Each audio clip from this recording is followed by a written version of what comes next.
Angela, I felt him all over me. Now, that's a problem. And he wants to go to dinner. Well, maybe you should go. What? You need to see what that was.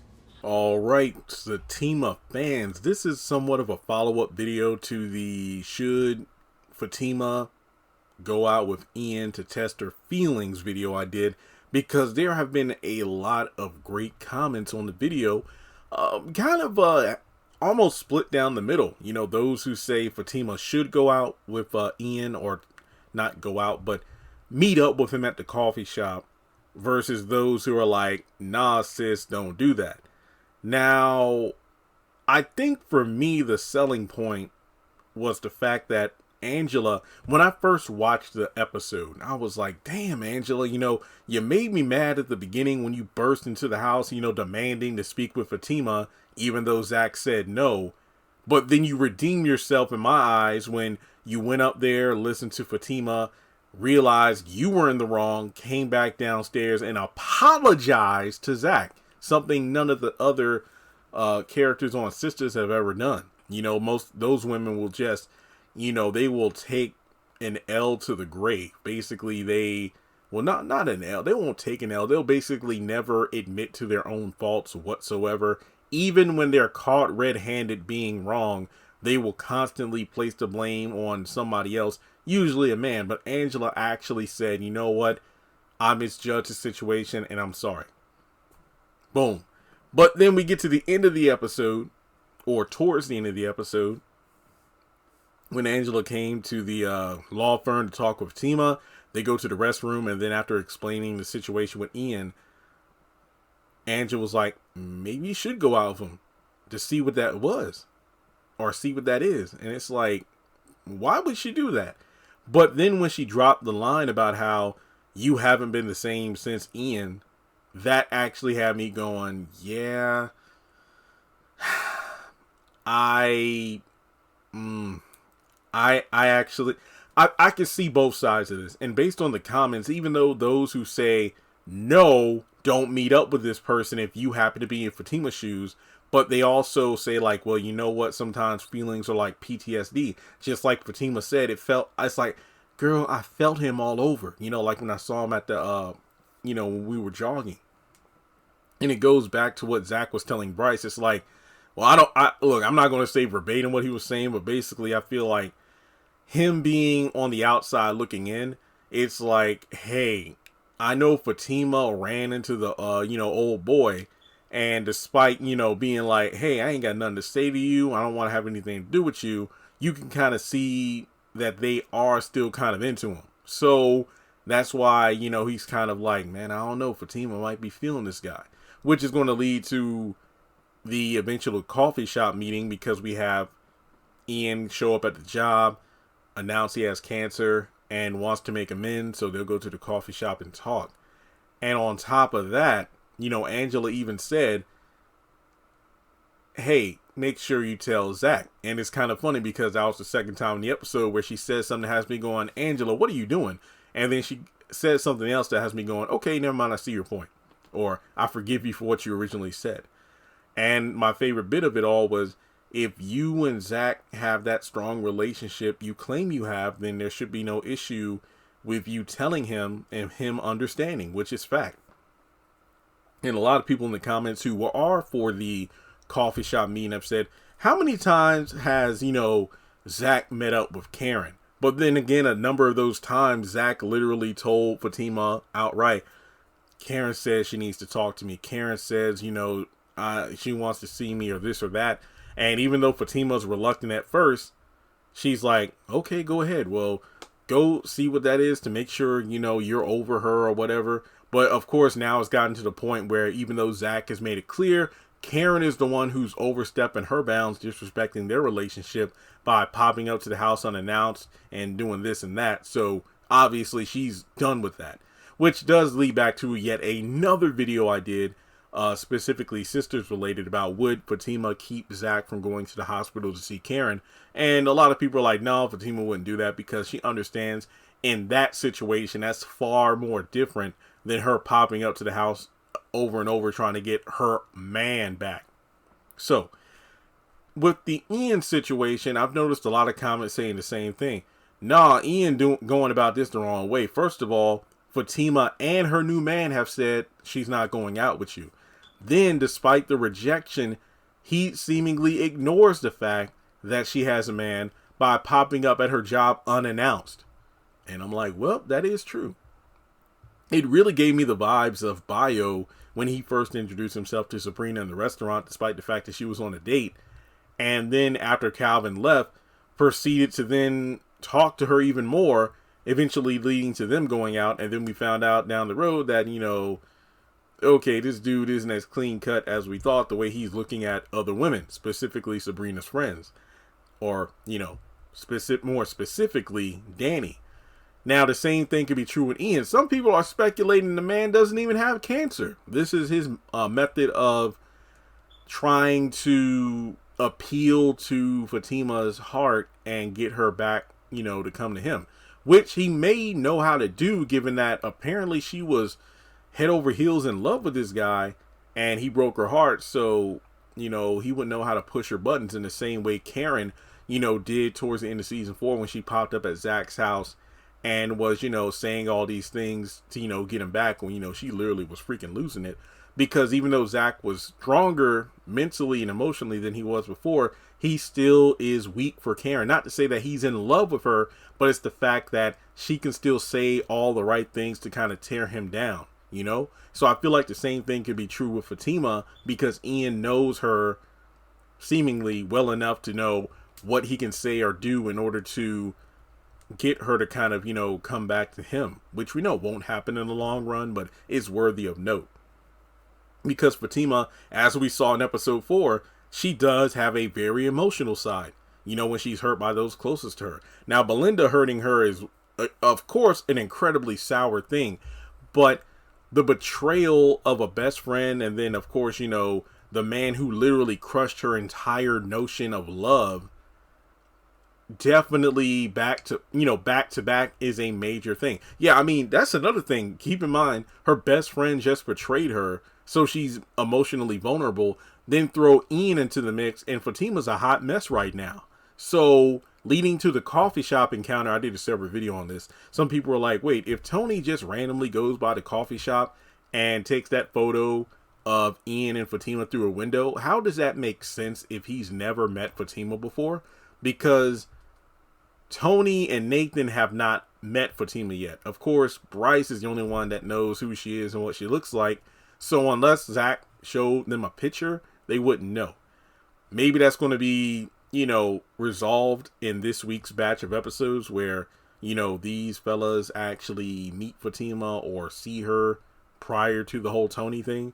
So I don't know. But regardless, a lot of comments are saying the same thing, where it's like, well, you told her you had cancer, you apologized, but aside from that, what exactly? And look, I can't, and when I say this, I'm not even talking bad about Fatima, because trust and believe, I've been there. I've been there where there have been plenty of times where a girl has broken my heart, and I still to this day have not recovered from certain things, hence why I'm emotionally shut off a lot. Those feelings where you wish you could call that person or text that person or message that person and get some form of closure. And I feel for Fatima, because what did she say? You broke up with me and then married that, other woman the following weekend. The worst part about having your heart broken like that, especially when you're really into that other person, is not only when they break your heart, but then next thing you know, they're happy with somebody else. Or in Ian's case, Fatima thought he was happy because guess what? The marriage didn't work out. And I think the same could be said about a lot of people listening to my voice right now. You've been through the same thing where you wish you could have the opportunity to sit down with the person who hurt you, because even though it's like a placebo, where you think you need this to cure this ailment, or, sometimes even just venting, because I've mentioned this several times in the videos, the statement about someone blindly validating your feelings, even when you're 100% wrong. I mean, I feel like the sisters can definitely vouch for this, where they'll go on their tirades about men, or this woman ain't nothing, this person ain't nothing. And like Karen going over to Andy's after going over to Zach's and venting about the whole Fatima situation and the stripper baby mama. She doesn't want to hear the fact. She doesn't want to hear that, well, even though Zach might be wrong in this, and this category, you're the one who's actually wrong in this category. They don't want to hear that. So what would Fatima really gain from going to the coffee shop? I don't know. I mean, if you're really as happy with Zach as you say you are, it really doesn't matter. You shouldn't need to go. The thing is, you know, it's kind of a twisted version of the Karen from season 3. I need to hear it from his own lips so I can move on. What was that? Like, yeah, the back half of season 3, after they had that beautiful clean cut in the mid-season finale where he handed her the check for the, what, $75,000 or whatever. I forgot. I know it was 77 total, but he had given her a couple thousand when he got his 20 grand from Chain Breakers. And then he said, I would pay. I think he gave her 5 grand, and then he paid the other 72,000 in the form of a check. So basically that was a clean cut. But then in the back half, all of a sudden, I need to hear from his mouth that we're over, we're done, so I can move on. And it's like, well, that makes no sense because you already moved on with Aaron. And it's like, you know, because Zach is the kind of man you wanted him to be with someone else, now the Aaron relationship or whatever you two were doing doesn't really appeal to you anymore. So whose fault is that? So in the same vein, because Ian's life didn't pan out the way he planned from his marriage failing, you know, with the woman he left Fatima for, and also the fact that he has cancer, you know, hey, you know, fuck cancer. But hey, I'm glad he wants to make amends. But at the same time, all you are really doing is disrupting Fatima's life as it is now. Sometimes you do more harm than good. What do they say? The road to hell is paved with good intentions. And the fact that he would come out of the blue at this specific time when Fatima's going through enough as it is, you want to, I don't know, make amends, but honestly, and this is just my opinion, I think that it's more to ease Ian's conscience than it is to alleviate Fatima from this funk that Ian left her in ever since he left her to marry that other woman. That's just my opinion. And let's be honest here. When someone, what do they usually say? You know, forgiveness is more for you than it is the other person.